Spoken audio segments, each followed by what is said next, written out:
মার্চের প্রথম সপ্তাহে সিএ লোকসভা ভোট ঘোষণার আগে দেশ জুড়ে সিএ লাগু, খবর কেন্দ্রীয় স্বরাষ্ট্র মন্ত্রক সূত্রে। মার্চের প্রথম সপ্তাহে সিএ লাগুর বিজ্ঞপ্তি জারি হতে পারে। প্রসঙ্গত চলতি মাসের শুরুতে কিন্তু কেন্দ্রীয় স্বরাষ্ট্রমন্ত্রী অমিত শাহ তিনি জানিয়েছেন পুরো বিষয়টি। আর এই বিষয় নিয়ে একান্ত সাক্ষাৎকারে আমাদের সিনিয়র এডিটর ময়ূখ রঞ্জন ঘোষকে কি বলেছেন শান্তনু ঠাকুর অর্থাৎ কেন্দ্রীয় প্রতিমন্ত্রী, শুনবো আমরা।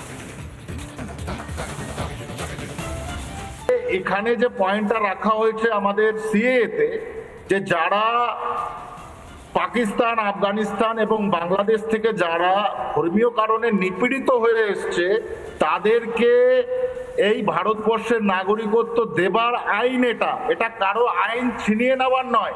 এখানে আন্ডার আর্টিকেল 14 করে ভায়োলেট হচ্ছে। তাহলে এই কথা শান্তনু বাবু, তাহলে যে এই কথা বলা হচ্ছে যে মমতা বন্দ্যোপাধ্যায় বারবার বলছেন যে সমস্ত মতুয়া সম্প্রদায়ের মানুষকে সমস্ত কিছু দিয়ে দেওয়া হয়েছে, সব নাগরিকত্ব দিয়ে দেওয়া হয়েছে, আবার বিজেপি কি করতে চায়, কি বলতে চায়, এটা যদি একটু ক্লিয়ার করে বলে দেন।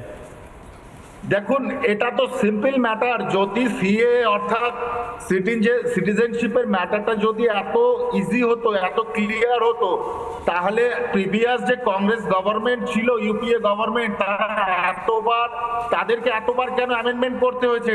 এটাকে ওপার বাংলার মানুষ, তাদের সঙ্গে যে একটা নাটক এবং ছলছাতুরি করা হয়েছে, তার আজকে সমাপ্তি ঘটতে চলেছে বলে এই যে অপোজিশন যে দলগুলো আছে, টিএমসি বলুন, কংগ্রেস বলুন, সিপিএম বলুন, যাদের বলুন, সিপিএম, কংগ্রেস, তৃণমূল এই বিরোধিতাটা করছে কেন?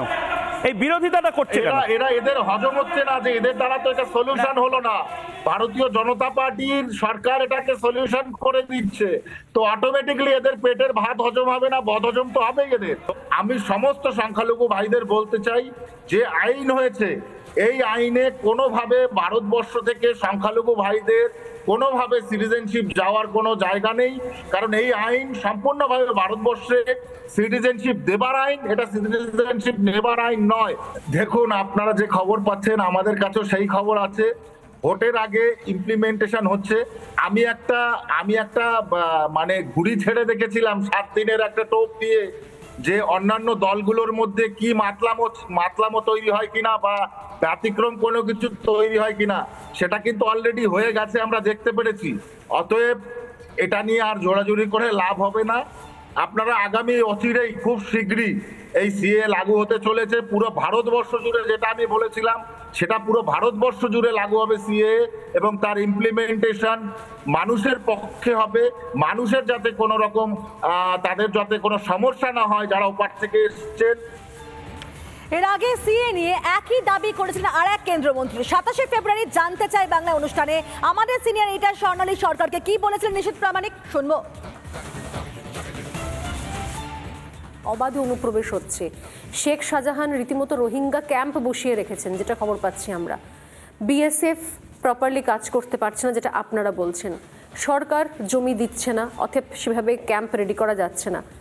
তাহলে সলিউশন কোথায়? দেখুন, প্রথম কথা বলবো, আপনারা জানেন যে সিটিজেনশিপ অ্যামেন্ডমেন্ট অ্যাক্ট হয়েছে এবং খুব তাড়াতাড়ি সিএ লাগু হতে চলেছে। এটা আপনাকে আজকে অন ক্যামেরা বলে যাচ্ছি।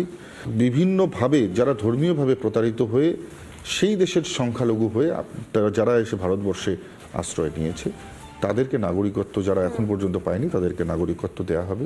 পাশাপাশি যারা অবৈধভাবে এখানে বসবাস করছে তাদেরকেও। কিন্তু তার জন্য তো তাহলে এনআরসি করতে হবে। মানে কোনটা আগে, সিএ না এনআরসি? তাহলে দেখুন, আমার উত্তরটা হচ্ছে যে আমরা যে অ্যাক্ট হয়েছে, আমরা সিএ যে অ্যাক্ট হয়েছে সেটাকে আমরা ইমপ্লিমেন্ট করব। সেটা কি 2024-এর ইলেকশনের আগে? ইমিডিয়েট সেটা আমরা করব, নিশ্চিতভাবে আমরা 24-এই করব। কিন্তু একটা জিনিস, মানে একটা সাধারণ মানুষের প্রশ্ন আমি বলছি, একদম মানুষের পার্সপেক্টিভ থেকে। সিএ হলো, যারা নাগরিকত্ব পাননি তারা নাগরিকত্ব পেলেন, এদেশে আশ্রয় পেলেন। এনআরসিও হলো, যারা অবৈধ অনুপ্রবেশকারী তারা কাগজ দেখাতে পারলেন না, তারা দেশ থেকে বেরিয়ে গেলেন। কিন্তু আবারও সে একই জায়গায় ফিরে আসছে, আমি গোল গোল।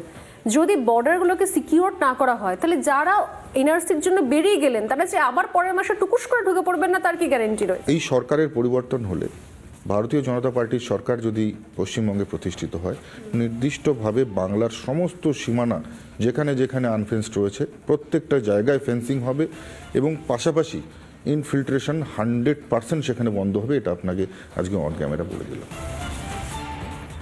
আর এই সিএ লাগু নিয়ে কি বলছেন বিজেপি সাংসদ দিলীপ ঘোষ, একই সঙ্গে কি বলছেন বিজেপি বিধায়ক অসীম সরকার, শুনবো। মাননীয় গৃহমন্ত্রী বলেছেন যে যথাসময়ে সিএ লাগু হবে।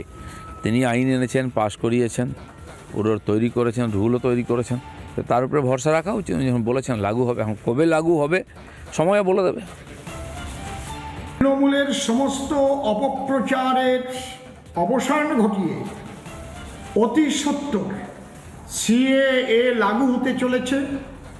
আমি ওপার বাংলা থেকে আসা সমস্ত উদ্বাস্তু বন্ধুদের কাছে আজ এই খবরটা পৌঁছে দিচ্ছি, আপনারা নিশ্চিন্ত থাকুন, কারো গুজবে কান দেবেন না। করব আমার বিশ্বপ্রিয় মোদিজি এবং আমার মাননীয় অমিত শাহজি, তিনি এটা আন্তরিকভাবে দেখবেন এবং কাউকেই আপনাদের এদেশে বেনাগরিক করবেন না। মার্চের প্রথম সপ্তাহে সিএ লোকসভা ভোট ঘোষণার আগে দেশ জুড়ে সিএ লাগু, খবর কেন্দ্রীয় স্বরাষ্ট্র মন্ত্রক সূত্রে। মার্চের প্রথম সপ্তাহে সিএ লাগুর বিজ্ঞপ্তি জারি হতে পারে।